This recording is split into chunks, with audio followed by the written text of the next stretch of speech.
आप सभी का स्वागत है।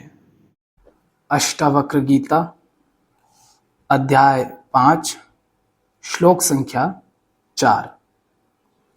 अष्टावक्र राजा जनक से कहते हैं कि सुख और दुख को समान जानो, आशा और निराशा, जीवन और मृत्यु में सम रहो और स्वयं को पूर्ण जानकर मुक्त हो जाओ। ये चौथा सूत्र है 5वें अध्याय का। सूत्र में अष्टावक्र पहले कहते हैं सुख दुख, आशा निराशा, जीवन मृत्यु, ये सब क्या हैं? विषमताएं। ये सब एक दूसरे के विपरीत हैं। तो विपरीत और विषमताएं ये आती हैं प्रकृति के अंतर्गत। और जनक से क्या कह रहे हैं अष्टावक्र कि तुम इनको एक समान जानो और स्वयं को पूर्ण जानो और मुक्त हो जाओ। तो इसको हम समझने का प्रयास करेंगे। सबसे पहले अगर हो सके तो एक सूत्र लिख लो। सबसे पहले लिखो मैं, माने अहम, फिर एरो लगाकर वहां से लिखो। जैसे ही अहम आता है तो द्वैत खड़ा हो जाता है। फिर द्वैत से एरो लगाओ तो द्वैत खड़ा होते ही, द्वैत के खड़ा होने के साथ साथ अपूर्णता पैदा हो जाती है। फिर अपूर्णता से एरो लगाकर लिखो भय और कामना। अपूर्णता से भय और कामना पैदा हो जाती है।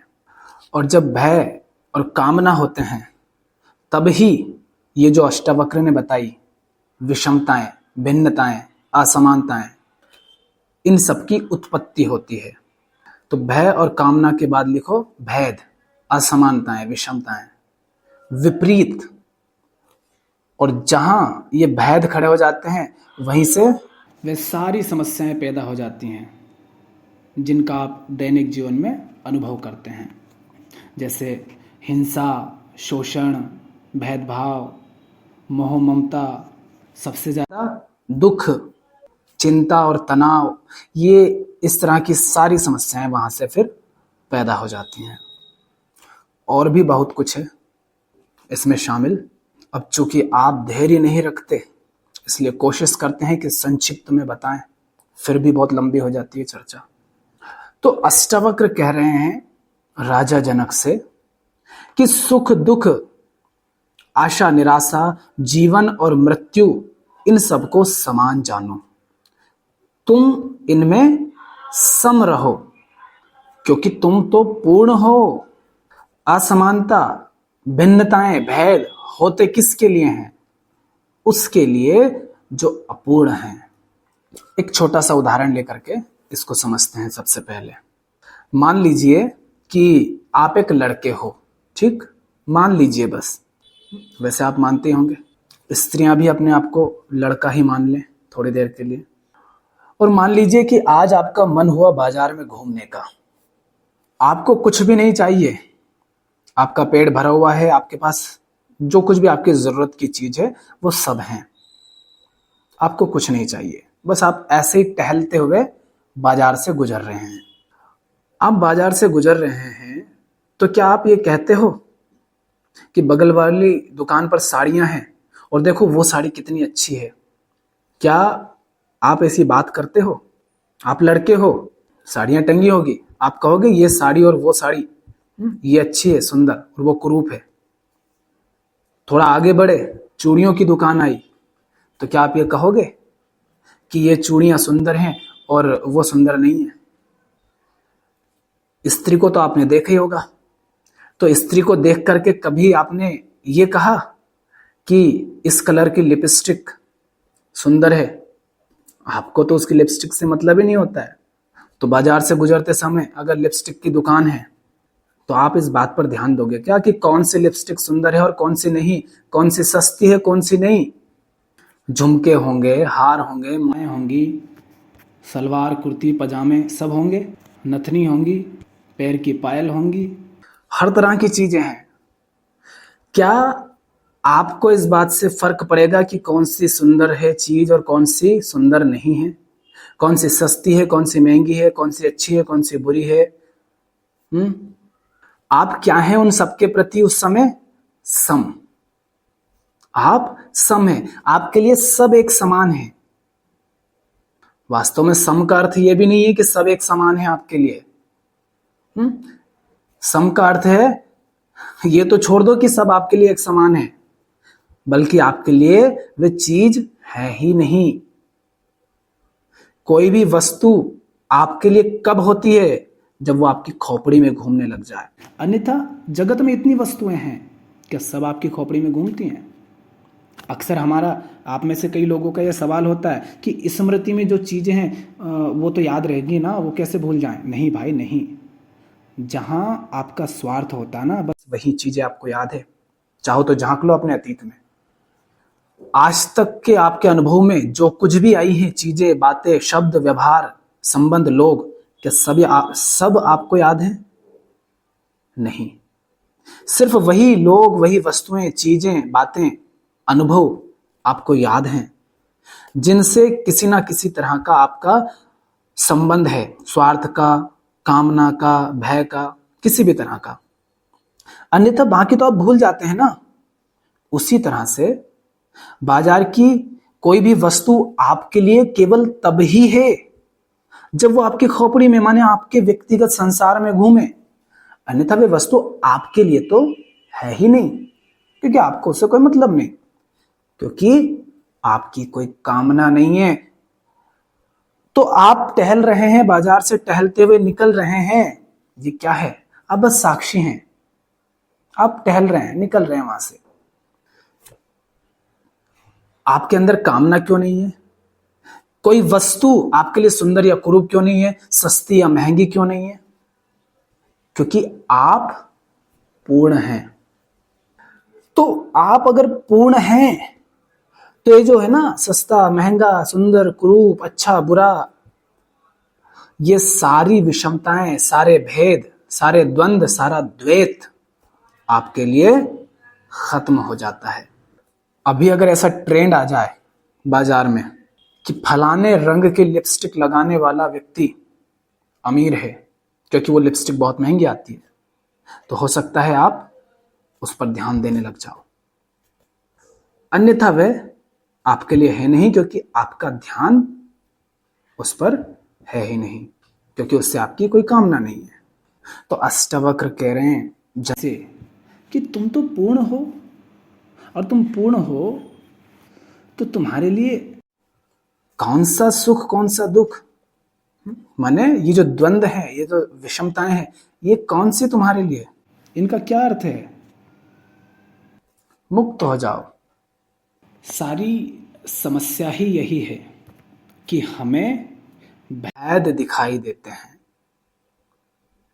बंधन यही है, और केवल तभी तक है, बंधन केवल तभी तक हो सकता है जब तक द्वैत होता है। द्वैत ही तो बंधन है, और द्वैत ना हो तो कोई बंधन नहीं, समस्या नहीं, कोई भेद नहीं। उदाहरण के लिए, अगर समाज में जितने युद्ध होते हैं, हिंसा होती है, शोषण होते हैं, आपने इस तरह की बातें सुनी होंगी। उदाहरण के लिए, मुसलमान कहता है कि हिंदुओं को चुन चुन कर मारेंगे, और हिंदू कहता है मुसलमान को चुन चुन कर मारेंगे। ये चुन चुन कर क्या है? मतलब हमारी सेना अगर जाएगी तो अपने ही लोगों को थोड़ी ना मारने लग जाएंगे। किनको मारेंगे? उनको, जो दूसरे हैं, जो पराये हैं, जो काफिर हैं, है ना। मतलब अगर हिंसा भी करनी है तो उसके लिए सामने वाले को सबसे पहले दूसरा, पराया मानना पड़ेगा। जिसे तुम अपना कहते हो ना, सचमुच उस पर हिंसा नहीं कर पाते। हो सकता है तुम्हारे मन में यह सवाल आ जाए कि अच्छा, लोग तो अपनों पर भी हिंसा करते हैं। नहीं भाई, उसके साथ वो है, इससे वो अपना नहीं हो जाता। क्या सचमुच वो उसको अपना जानता है? अंदर से तो वो उसे पराया मान चुका है ना। कल तक वो अपना मानता था, लेकिन अब उस पर अगर हिंसा करनी तो उसे पराया मानना पड़ेगा, या कहो कि पराया मान चुका है इसीलिए तो उस पर हिंसा कर पा रहा है, अन्यथा हिंसा नहीं कर पाता। तो चाहे किसी भी तरह की समस्या हो, चोरी हो, हिंसा हो, शोषण हो, बलात्कार हो, हत्या हो, चाहे मानसिक तनाव हो, दुख हो, बेचैनी हो, चाहे भय हो, चाहे मोह और ममता हो, आसक्ति हो, ईर्ष्या हो, दुनिया जहान की कोई भी समस्या हो, उसका मूल कारण क्या है? द्वैत। द्वैत ना हो तो कोई समस्या ना हो। अगर मनुष्य को बोध हो द्वैत का, उसको समझ हो, तो किसी तरह की समस्या नहीं रह जाती। इसीलिए तो जानने वालों ने, ज्ञानियों ने, सब ने ये पाया कि संसार में जितनी भी समस्याएं हैं वो सब युद्ध से समाप्त नहीं हो पाएंगी। युद्ध एक क्षणिक विराम दे सकता है हिंसा को, मगर जो विराम भी होता है, अगर हम अपने व्यवहारिक जीवन में देखें तो जो युद्ध आज युद्ध हो रहे हैं, मान लो यूक्रेन और रशिया में हो रहे हैं, इजराइल और शायद ईरान इनमें हो रहे हैं, तो अभी हम कहेंगे हिंसा हो रही है, युद्ध हो रहा है। मगर जब नहीं भी हो रहा है तब क्या हो रहा है? तब युद्ध की तैयारियां हो रही हैं। तो इस स्थल पर तो कभी भी युद्धों से मुक्ति हो ही नहीं सकती, हिंसा से मुक्ति हो ही नहीं सकती। तो ज्ञानियों ने यह जाना कि युद्ध की मूल समस्या तो मनुष्य के अंदर बैठी है, उसका अज्ञान, उसका अहंकार। अहंकार है जो द्वैत खड़ा करता है। अभी हमने सूत्र लिखा था ना, सबसे पहले लिखा था मैं माने अहम, और उसके बाद लिखा था द्वैत। जैसे ही अहंकार पैदा होता है, जैसे ही मैं पैदा होता है, मैं माने अहंकार, अहम वृत्ति, वैसे ही द्वैत खड़ा हो जाता है। और ये द्वैत ही बंधन है, यही दुख है। और इस द्वैत को सच मानना ही अज्ञान है। इसी को आत्म अज्ञान कहते हैं। द्वैत को सच मानना माने मैं हूं और एक ये सारा जगत है, अस्तित्व। ठीक, मैं हूं, जगत है, मैं और जगत अलग अलग हैं, हम दो हैं, हम में भेद है। इसको द्वैत कहते हैं। यही मूल द्वैत है। जिसने इस द्वैत के झूठ को जान लिया, जिसने इस द्वैत के मिथ्यापन को साफ साफ देख लिया, वो द्वैत से मुक्त हो जाता है। बंधन को बंधन की भांति जान लेने से आप बंधन से मुक्त हो जाते हैं। अब ये कुतर्क मत करना कि हाथ में बेड़ियां हैं और उनको जान ली कि हाँ हाथ में बेड़ियां हैं तो कैसे मुक्त हो जाएंगे। ये बेड़ियां हैं, इनको आपको उस तरह से तोड़ना पड़ेगा, हथौड़े से। मगर तोड़ोगे कब? जब तुम इनको बेड़ियां मानो पहले कि हाँ ये बेड़ियां हैं, अन्यथा तुम इनको भी नहीं तोड़ोगे। देख लो हमारे देश में स्त्रियां, चूड़ियां, ये उनकी वास्तव में बेड़ियां हैं, मगर जानती नहीं ना, ये तो उन्हें पवित्र मानती हैं। चूड़ियां वास्तव में उनकी बेड़ियां हैं। कैसे उनसे मुक्त होंगी जब वो अपनी बेड़ियों को ही कंगन समझ लें, गले के फंदे को अगर वो गले का हार समझ लें, तो कौन उस फंदे से आजाद होना चाहेगा। तो वास्तव में तो हम जो स्थूल बेड़ियां हैं उनको भी बेड़ियां, उनको भी बंधन नहीं मानते। देखो उनके पैर में बेड़ियां हैं, पायल, अभी हमने बात की थी ना, वो जाएंगे बाजार में तो सब उनको दिखने लग जाएगा, सब उनको समझ आ जाएगा कौन सी सुंदर, कौन सी कुरूप, कौन सी सस्ती, कौन सी महंगी, कौन सी अच्छी, कौन सी बुरी, सब समझ आ जाएगा। हाँ, बस थोड़ा सा अंतर रहता है कि एक सोने की बेड़ियां पहनती है, एक चांदी की, एक स्टील की, दूसरी अन्य भी पहनती होंगी। तो उनके पैरों में बेड़ियां हैं, उनके हाथों में बेड़ियां हैं, उनके गले में बेड़ियां हैं, सर पर लंबी चोटी तो है ही, कोई भी पकड़ के नचा सकता है। और पूरे शरीर पर लपेट रखी है बहुत 12-15 फीट की साड़ी, ये भी बेड़ी है। मगर कौन उन्हें बेड़ियां मानता है? अष्टावक्र ने शुरू के अध्यायों में ही कहा था, पहले या दूसरे अध्याय में, कि बंधन तो सिर्फ तुम्हारी मान्यता है। जो असली बंधन है ना तुम्हारे अंदर, अज्ञान का, द्वैत का, जिसके कारण सारी समस्याएं जीवन की पैदा होती हैं, सारा दुख जहां से पैदा होता है, वो असली नहीं है। वो तो सिर्फ आपकी मान्यताएं हैं। आप मानते हैं वैसा, जैसे कि स्त्रियों ने अपनी बीवियों को हाथ के कंगन और गले का हार समझ लिया। ये क्या है?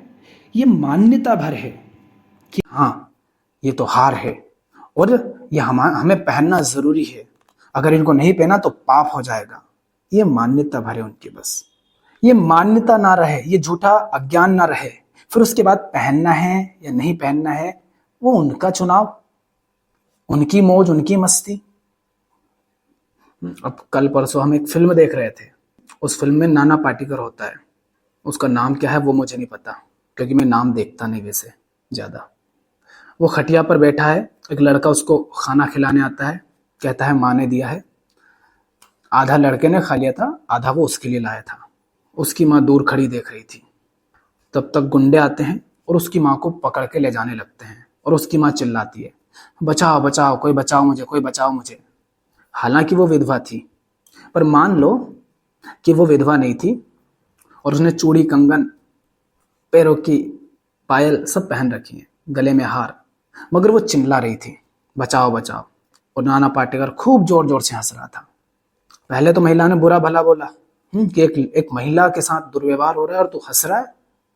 तो वो क्या कहता है, आज तो बचा लूंगा, लेकिन कब कब बचाऊंगा, आगे कौन आएगा बचाने तुझे। ये हाथ तुझे इसलिए दिए हैं कि यूं चिल्लाए बस, ये पैर, ये दांत काय को दिए, काट उसे। तो पहले वो भीख मांग रही थी, मुझे बचाओ, मेरी सहायता करो। इसके बावजूद कि उसके खुद के अंदर वो ताकत है कि वो अपनी रक्षा स्वयं कर सकती है, मगर वो भीख मांग रही थी। क्यों? क्योंकि उसका असली बंधन उसकी शारीरिक कमजोरी नहीं है, उसका स्त्री होना उसका बंधन नहीं है, उसका स्त्री होना उसका दुख या उसकी कमजोरी नहीं है। उसका दुख, उसका असली बंधन उसके अंदर बैठा झूठा ज्ञान है, उसके अंदर बैठी झूठी मान्यताएं हैं, झूठे विश्वास हैं, जो कुछ तो शरीर से आए हैं, कुछ समाज से आए हैं, कुछ प्रकृति से आए हैं, कुछ संस्कार से आए हैं, कुछ संस्कृति से आए हैं, कुछ माता पिता से, कुछ पड़ोसियों से, कुछ शिक्षा से। तो उसका असली बंधन कहाँ है? उसके अंदर। उसने मान रखा है कि ऐसा है कि महिला के साथ कोई दुर्व्यवहार हो तो उसे बस चिल्लाना है, कोई बचाने आएगा तो आ जाएगा, नहीं तो लुट जाना है। लेकिन कोई समझदार नाना पाटेकर जैसा अब हर जगह तो मिलता नहीं है जो तुम्हें बचाने आएगा। अब वो तो फिल्म थी तो संयोग से ऐसा हो गया। तो महिला की रक्षा फिर किसने की? उसने खुद अपनी रक्षा की, वो लड़ी। इसी तरह से आपकी जिंदगी में जो समस्याएं हैं, जो कमजोरियां हैं, जो बंधन है, वो इसलिए नहीं है कि बाहर कुछ ऐसा है जिसके कारण आप उस सबसे मुक्त नहीं हो सकते। वो इसलिए हैं क्योंकि आप मानते हैं कि भाई ऐसे ही तो होता है। अरे फलानी जिम्मेदारी तो निभानी पड़ती है ना, अरे फलाना कर्तव्य तो निभाना पड़ता है, ये हमारा दायित्व है। अरे ऐसा तो होता ही है समाज में। आप मानकर बैठे हैं। उसी तरह से आपने ये मान रखा है कि अरे कुछ अच्छा कुछ बुरा होता है भाई, अरे कुछ सस्ता और कुछ महंगा होता है, कुछ कुरूप या कुछ सुंदर होता है, कोई अपना और कोई पराया होता है। अब देखो यहां पर ना आपके कुतर्क आ सकते हैं, और मैं जानता हूं कि कैसे कुतर्क आपके आ सकते हैं। उदाहरण के लिए आप कह सकते हो, अच्छा मतलब 100 रुपए में और 10 रुपए में कोई फर्क नहीं। हाँ, वास्तव में तो कोई फर्क है नहीं। अगर बिल्कुल आखिरी बात कहो तो कुछ नहीं है। पानी में डाल दो दोनों गल जाएंगे, आग में डाल दो दोनों जल जाएंगे। एक बच्चे को दे दो, दोनों नोटों को फाड़ देगा। क्या फर्क पड़ता है उसके लिए? आग को क्या फर्क पड़ता है, पानी को क्या फर्क पड़ता है, हवा को क्या फर्क पड़ता है, बच्चों को क्या फर्क पड़ता है कि कौन सा नोट क्या है? क्योंकि उनमें वास्तव में कोई अंतर नहीं है, कोई भेद नहीं है। तो इस तरह का कुतर्क आपका आ सकता है, मगर आपके कुतर्कों के सबके जवाब हैं, पर मैं देना नहीं चाहूंगा, उनसे आप ही उलझो। बाकी हालांकि अभी हमने कहा कि बच्चे के लिए, आग के लिए, पानी के लिए 100 का नोट हो, 10 रुपए का हो या 2000 का हो, उनको कोई फर्क नहीं पड़ता। जैसे ज्ञानी और गंवार चाहे कोई भी हो, शेर दोनों को खा जाएगा। तो बिल्कुल आखिरी बात करें बोध के तल से, तो प्रकृति में सब एक समान है। किसके लिए? बोधवान है। वही तो अष्टावक्र कह रहे हैं जनक से, सम हो जाओ, 100 को, 2000 को और 10 एक जानो। एक भी नहीं, सम, समान माने शून्य, माने उनकी अपनी कोई कीमत नहीं है। उनकी कितनी कीमत होगी ये तो तुम्हारी कामना तय करेगी। 100 रुपये तुम्हारे लिए बहुत कीमती हैं तभी तक जब तक आपकी उससे कामना है, माने आपको यह भरोसा है कि उससे आपकी कामना पूरी हो जाएगी। अन्यथा देख लो, अभी साल भर पहले तक, मतलब नोटबंदी से पहले जो वो नोट थे उनकी आपके लिए बड़ी कीमत थी, पड़े होंगे अब भी कहीं पर। क्या करोगे उनका? कोई कीमत है अब उनकी? क्योंकि आपको दिख रहा है कि उनसे आपकी किसी भी तरह की कोई कामना पूर्ति होगी नहीं। तो चाहे उस पर लिखा हो 1000 या 500, मगर आपके लिए उनका कोई अर्थ नहीं। ठीक वैसे ही जैसे पानी के लिए 10 और 100 रुपए के नोट का कोई अर्थ नहीं। तो अब मैं पिछली बात भूल गया हूं कि कहां पर हमने छोड़ी थी ये बात नोट से पहले। तो हम बात कर क्या रहे हैं? हम बात कर रहे हैं द्वैत की, कि द्वैत ही सारी समस्याओं की जड़ है, द्वैत ही दुख है। जो इस द्वैत को सत्य माने कि मैं हूं और जगत है और हम दोनों अलग हैं, जो इस द्वैत को सत्य मान लेगा, समझ लो उसने अज्ञान में प्रवेश कर दिया। उसके जीवन में अपूर्णता आ गई, उसके जीवन में संसार की सारी समस्याएं आ जाएंगी। अब उसे कोई नहीं बचा सकता, क्योंकि जितना उसका विश्वास इसमें गहरा होता जाएगा कि वो अलग है जगत से, उतना ही उसके लिए मुश्किल होता जाएगा इस बात में भरोसा कर पाना कि उसमें और जगत में कोई अंतर नहीं। अभी आपसे मैं कहूं कि पत्थर और आप में कोई अंतर नहीं, बहुत मुश्किल है, बहुत मुश्किल है आपके लिए यह कह पाना कि पत्थर में और आप में कोई अंतर नहीं। मैं कहूं भोजन में और आप में कोई अंतर नहीं, आप नहीं स्वीकार कर पाएंगे। क्योंकि अगर भोजन को भोगना है तो कैसे कह दूं कि मैं ही भोजन हूं? हालांकि आध्यात्मिक व्यक्ति के बारे में ये कल्पना मत करने लग जाना कि वो भोजन नहीं भोगेगा। पर यदि भोजन को भोगना है तो आपको ये मानना पड़ेगा कि भोजन और आप पृथक हैं। तो देखो, अहंकार तो जन्म के साथ ही पैदा हो जाता है, अहम वृत्ति माने द्वैत खड़ा हो जाता है, और अज्ञान के कारण हम ये भी मान लेते हैं कि मैं और जगत पृथक हैं। पर चूंकि हमारे जीवन में दुख है और हम उससे मुक्त होना चाहते हैं, तो हमें यह समझना होता है कि क्यों दुख है, उसका कारण क्या है और कैसे उससे मुक्त हों। तो जब हम ये जानते हैं कि दुख का कारण क्या है, तो अंततः हम पहुंचते हैं अहम के पास, कि चूंकि मैं स्वयं को जगत से अलग मानता हूं और इसी के कारण क्या होता है, द्वैत खड़ा होता है। और दो का मतलब ही है कि दोनों पूर्ण नहीं है, क्योंकि पूर्ण का अर्थ है दूसरा कोई है ही नहीं। जिस दो खेत हम कैसे कहेंगे दो देश है, बीच में कोई सीमा होनी चाहिए ना, तभी दो हो सकते हैं, अन्यथा दो नहीं कह पाएंगे हम, है ना। उसी तरह अगर द्वैत खड़ा हो गया है तो मतलब कहीं ना कहीं सीमा है, और अगर सीमा है तो अपूर्णता होगी ही। तो जब मैं मानता हूं कि मैं और जगत अलग है तो एक अपूर्णता अंदर पैदा हो जाती है, अपने आप पैदा हो जाती है। और उस अपूर्णता में आप क्या देखते हैं? आप देखते हैं कि आपने ऐसा अनुभव किया होगा कि कुछ चीजें आपके पास हैं जिनको आप कीमती समझते हैं, जिनको आप बचा के रखना चाहते हैं। आप नहीं चाहते कि वो छिन जाए, आप नहीं चाहते कि कोई आपसे उन्हें छीन ले।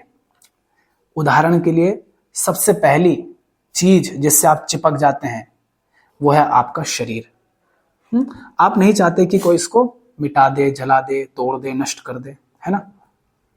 तो मतलब आपके पास कुछ है तो आप लगातार इस भय में जीते हैं कि कहीं ये आपसे छिन ना जाए, है ना। हमने कहा था भय और कामना, अपूर्णता से भय और कामना पैदा होती है।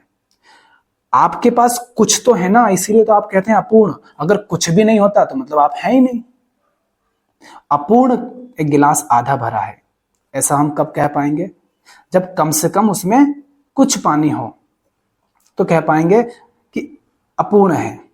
पूरा खाली होता तो समस्या नहीं थी, क्योंकि वो है ही नहीं। और फुल भरा होता तो भी कोई समस्या नहीं है, क्योंकि वो पूर्ण है। पर आप अपूर्ण क्यों हैं? क्योंकि कुछ आपके पास है और कुछ नहीं है। तो जो आपके पास है उसमें सबसे पहली चीज है आपका शरीर। तो भय क्यों आता है जीवन में? भय इसलिए आता है क्योंकि आपके पास जो कुछ है आप उसको बचाना चाहते हैं, उसको बचा के रखना चाहते हैं। आपको ये डर है कि ये छिन सकता है, और छिनेगा ही, क्योंकि ये बाहर से आया है। जो कुछ भी जगत से मिला है, प्रकृति से मिला है, समाज से, संयोग से मिला है, संस्कारों से मिला है, दुनिया से मिला है, उसको तो संयोग से मिला है तो संयोग छीन लेगा, समाज से मिला है तो समाज छीन लेगा, लोगों से मिला है तो लोग छीन लेंगे, अनुभव से मिला है तो अगला अनुभव छीन लेगा। अनुभव से ही तो सुख मिलता है, तो अनुभव माने दुख का अनुभव उसे छीन ले जाता है। तो जो चीज आपको बाहर से मिली है वो तो छिन सकती है, इसीलिए लगातार जीवन में भय बना रहता है। ये भय है क्यों? इसकी जड़ कहाँ है? वहां पर जहां आपने स्वयं को जगत से पृथक माना। आपने कहा जब मैं अलग हूं जगत से, वहां इसकी जड़ है आपके भय की। अब ये ना बहुत लंबी बिल्कुल कतार बन जाएगी। हमने क्या कहा शुरू में कि जीवन की जितनी भी समस्याएं आपकी वो सब यहीं से शुरू होती है।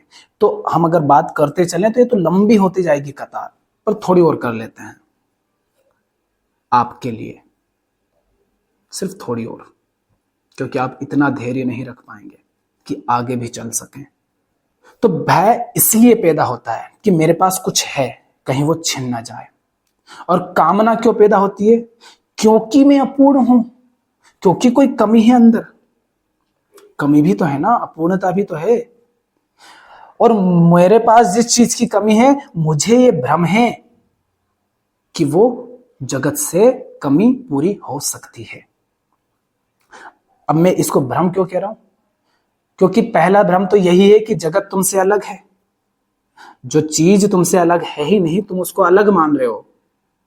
तो जो चीज तुमसे अलग नहीं है उससे तुम कैसे ये कामना कर सकते हो कि उस चीज को पाकर के तुम्हें वो मिल जाएगा जिसकी तुम में कमी है। मान लो तुम एक छोटे से पत्थर हो, ठीक। अब इस पत्थर में जो गुण हैं, जो तत्व हैं, इस पत्थर को ऐसा लगता है कि सामने जो बड़ा पहाड़ है ना पत्थर का, उसको पालूं तो मेरे अंदर जो कमी है वो पूरी हो जाएगी। क्या होगी? भले ही वो पहाड़ है, मगर वहां भी वही पत्थर है जो यहां पर पत्थर है। हाँ, पत्थरों की संख्या बढ़ जाएगी, वजन बढ़ जाएगा, मगर पत्थर के अंदर जो कमी थी वो कमी पूरी नहीं होगी, क्योंकि पत्थर ने पत्थर को ही पा लिया। तो क्या मिला? जैसे कि मैं दूर से देखूं और एक बहुत बड़ा दर्पण है और उस दर्पण में मुझे अपना ही चेहरा दिखे और मैं सोचता हूं कि शायद इसको गुलाम बना लूं तो ये मेरे लिए काम करेगा, मेरी सारी कामनाएं पूरी हो जाएंगी।